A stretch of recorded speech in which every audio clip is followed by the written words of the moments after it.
जय हिंद दोस्तों। भगवान राम माता कौशल्या पर आपत्तिजनक टिप्पणी मामले में समाजवादी पार्टी के बड़े नेता की गिरफ्तारी हो चुकी है। फिर से एक बार मुश्किलों में घिर चुके हैं अखिलेश यादव। टीका टिप्पणी करना समाजवादी पार्टी के नेताओं के तरफ से हिंदू धर्म पे ये कोई नई बात नहीं है, लेकिन इस बार ऐसा विवादित, आपत्तिजनक और शर्मनाक बयान दिया है जिसको सुन करके आप अपने सिर पकड़ लेंगे।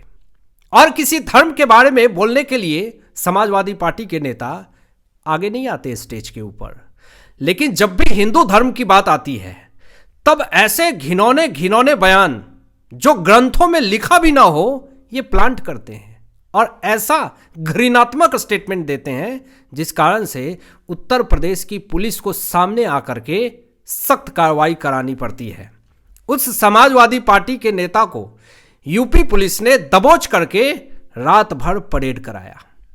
और किस तरीके से गिरफ्तारी हुई है, किस मामले में, पूरी खबर आपको विस्तार से बताते हैं। मामला उत्तर प्रदेश का है दोस्तों। उत्तर प्रदेश पुलिस ने रात को समाजवादी पार्टी के नेता को गिरफ्तार किया और यह घटना यूपी के हरदोई जिले से आ रही है। यह बड़ी खबर। और आपको बता दें कि उस समाजवादी पार्टी के बड़े नेता का नाम है यदु नंदन, जिसको उत्तर प्रदेश की पुलिस ने गिरफ्तार किया है। हड़कंप मच गया उत्तर प्रदेश के अंदर, समाजवादी पार्टी के अंदर हड़कंप मच गई। लोग सोचने लगे कि अचानक ऐसा क्या हो गया कि उत्तर प्रदेश की पुलिस ने समाजवादी पार्टी के बड़े नेता यदु नंदन को गिरफ्तार कर लिया। सिर्फ इसलिए, ये सिर्फ इसलिए नहीं, क्योंकि इन्होंने एक ऐसी भाषा का प्रयोग किया, एक ऐसा बयान दिया जिसको बोलने में भी शर्म आती है।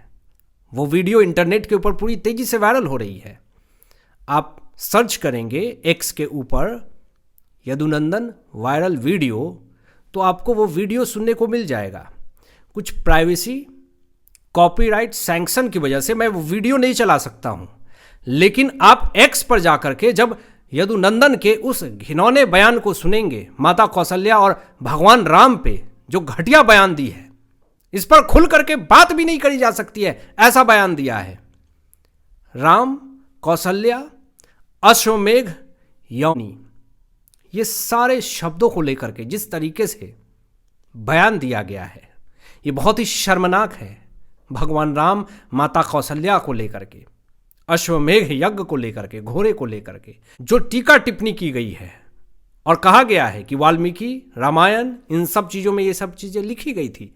तो अब ये बातें इनसे पूछी जा रही है इंटरनेट के ऊपर कि आप बताएं कि वाल्मीकि ने कहाँ लिखा है रामायण में, इस तरह की घटिया व्याख्यान कहाँ किया है, आप बताएं, सबूत दिखाएं। बस ये बयान दे दिया गया और लोगों की तालियों की गड़गड़ाहट से पूरा महफिल झूम उठा।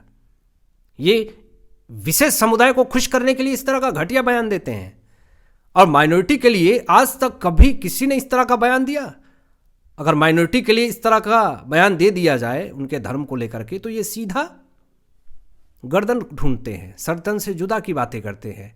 लेकिन हिंदू धर्म की जब भी धर्म की बातें आती है, उन धर्म के ठेकेदारों के मुंह सिल जाते हैं, वो चुप हो जाते हैं।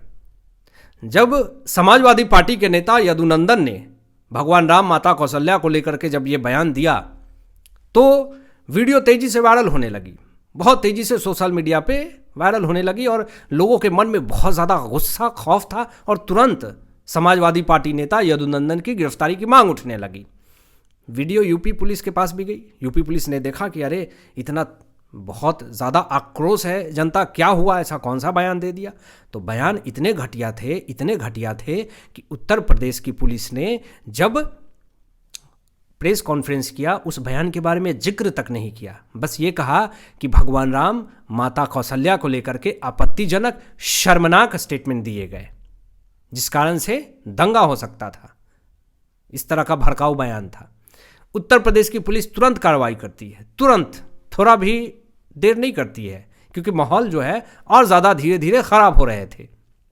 जो आरोपी समाजवादी पार्टी नेता यदुनंदन है, उनको लेकर के जैसे धार्मिक भावनाओं को ठेस पहुंचाना, आईटी एक्ट के तहत मुकदमा दर्ज किया गया, एफआईआर दर्ज किए गए, तुरंत कार्रवाई की गई और उत्तर प्रदेश की पुलिस ने तुरंत गिरफ्तार करके रात को ही परेड कराना शुरू कर दिया, गिरफ्तार कर लिया। अब मैं आपको बता दूं कि जो सीओ है, सर्किल ऑफिसर सत्येंद्र सिंह का बयान सामने आता है। उस बयान में उन्होंने साफ तौर पे यह कहा कि देवी देवताओं पर अभद्र टिप्पणी करना बर्दाश्त नहीं करेंगे। देवी देवताओं के बारे में अभद्र टिप्पणी करने से माहौल खराब होता है। अगर कोई भी देवी देवताओं के बारे में अभद्र टिप्पणी करता है उसको जरा भी बर्दाश्त नहीं किया जाएगा उत्तर प्रदेश के अंदर। और यह बात सिर्फ उत्तर प्रदेश में ही क्यों, पूरे देश में लागू होना चाहिए। किसी भी देश में, किसी भी राज्य में, भारत देश के राज्य में, किसी भी कोने में भारत देश के, अगर हिंदू धर्म के खिलाफ इस तरह का घटिया बयान दिया जाता है तुरंत कार्रवाई होनी चाहिए। और सिर्फ हिंदू धर्म नहीं, किसी भी धर्म को लेकर के आज तक हिंदुओं ने ऐसे घटिया शब्द किसी मजहब, किसी भी के धर्म को लेकर के ऐसा बयान नहीं दिया। लेकिन सिर्फ हिंदू धर्म को लेकर के ही क्यों ऐसे बयान दिए जाते हैं, ये इंटरनेट के ऊपर सवाल खड़े हो रहे हैं। पहले भी समाजवादी पार्टी नेता यदुनंदन का विवादों से रिश्ता रहा है। बताया जाता है कि पहले ये बीजेपी में थे, फिर बीजेपी छोड़ करके समाजवादी पार्टी के नेता बन गए। तो तरह तरह के अटकलें लगाए जा रहे हैं कि पहले बीजेपी की महिमा मंडल करते हैं, अब समाजवादी पार्टी के नेता को खुश करने के लिए हिंदू धर्म को ही टारगेट करते हैं। तो इस तरह का माहौल बनना शुरू हो गया। अब देखिए, सबसे बड़ी बात यह है कि लोकतंत्र का गलत फायदा उठाया जा रहा है। भारत देश के अंदर लोकतंत्र है तो इसका मतलब क्या आप किसी के धर्म के ऊपर सवाल खड़े करेंगे? लोकतंत्र है इसका मतलब आप किसी के धर्म को लेकर के ऐसे घटिया, शर्मनाक, आपत्तिजनक बयान देंगे? सबसे बड़ी बात ये।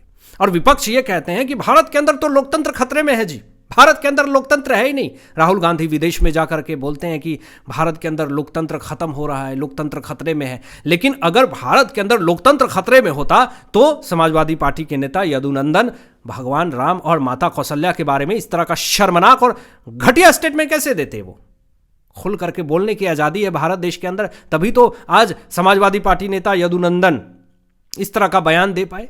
और उससे भी बड़ी बात दोस्तों ये कि लोकतंत्र में अपनी बात रखने का अधिकार है, हर किसी को अधिकार है भारत देश के अंदर, क्योंकि लोकतंत्र है। लेकिन एक मर्यादा तय की गई है। आप उसी मर्यादा के अंदर ही रह करके आप किसी के बारे में कुछ भी बोलेंगे, किसी के ऊपर टिप्पणी करेंगे, किसी भी धर्म को लेकर के बोलेंगे। आप उस मर्यादा से बाहर जाकर के किसी के बारे में कुछ भी गलत नहीं बोल सकते हैं। लेकिन आप किसी को खुश करने के लिए आप धर्म की धज्जियां उड़ा देंगे, किसी के भावनाओं पर ठोस पहुंचाएंगे, तो कार्रवाई तो होगी। अब आपको बताएं कि धर्म भड़काऊ भाषण देने से दंगे जैसी स्थिति होती है। लेकिन इसकी क्या चिंता समाजवादी पार्टी यदुनंदन को हुई? उन्होंने तो बयान दे दिया, लेकिन उसके बाद किस तरीके का आक्रामक माहौल होता ये शायद उन्होंने नहीं सोचा था। असल मुद्दों पे बोलने के लिए कुछ नहीं है आपके पास तो सीधा धर्म के ऊपर, देवी देवताओं के ऊपर आप आ जाते हैं। आलोचना और तर्क एक जगह हो सकती है दोस्तों, लेकिन अभद्रता और अश्लीलता कभी तर्क का हिस्सा नहीं हो सकता है।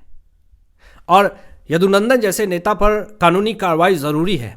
अगर इनके ऊपर कार्रवाई नहीं होती है तो कल को और एक बड़ा नेता सामने आएगा, कल फिर और एक बड़ा नेता सामने आएगा, फिर कल वो किसी धर्म के बारे में, किसी गुरु के बारे में, किसी महात्मा के बारे में इस तरह का घटिया बयान देगा और जहर उगलेगा। तो आज अगर कार्रवाई हुई है तो समझिए आने वाले समय में ऐसे नेता कम जन्म लेंगे, इस तरह का बयान देंगे। और आपके पास विकास, शिक्षा, रोजगार पर बात करने के लिए नहीं है तो आप किसी के धर्म के ऊपर टिप्पणी कर रहे हैं। आप विकास के बारे में बात कीजिए, आप शिक्षा के बारे में बात कीजिए, आप रोजगार के बारे में बात कीजिए, लेकिन आप इसके बारे में बात ना करके आप किसी के धर्म के बारे में बात कर रहे हैं। ये सबसे बड़ा सवाल है। अब आपकी क्या राय इन तमाम विषयों पर अपनी विचार व्यक्त कीजिएगा। मिलते हैं लेटेस्ट ब्रेकिंग एनालिसिस के बाद। तब तक अपना ध्यान रखें, ख्याल रखें। सत्यमेव जयते। जय हिंद।